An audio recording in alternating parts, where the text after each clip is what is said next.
When we see Lord Krishna, he's always standing on one foot with his hips slightly out and his hands to hold the fruit.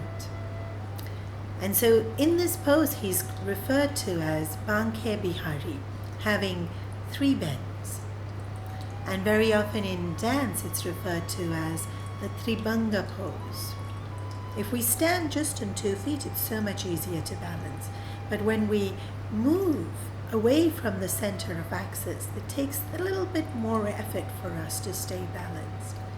And so Krishna's stance is showing us that no matter how many twists and turns comes, he never moves. He stays very rooted. In terms of our sadhana, in terms of how to live our life, it's referred to as equipoise. In the Gita, again, Krishna says, Samatvam yoga uchyate, that the practice of yoga is to be able to maintain the balance and the peace, equipoise, within our mind.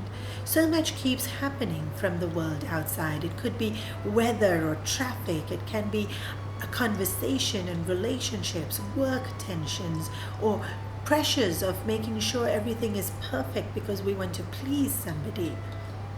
It's easy to get unsettled. But when we maintain our center, when we stay centered, that equipoise comes a little bit easier because we're able to have a better perspective. In terms of philosophy, the staying centered can be thought of in terms of Vedanta talks about this whole world as being a projection on a substratum which is never changing. The example that's given is a movie scene.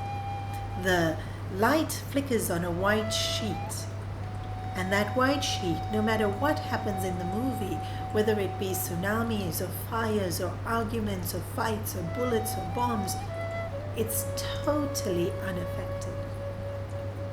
That truth, upon which all comes, plays and goes, stays completely still and undisturbed by the happenings.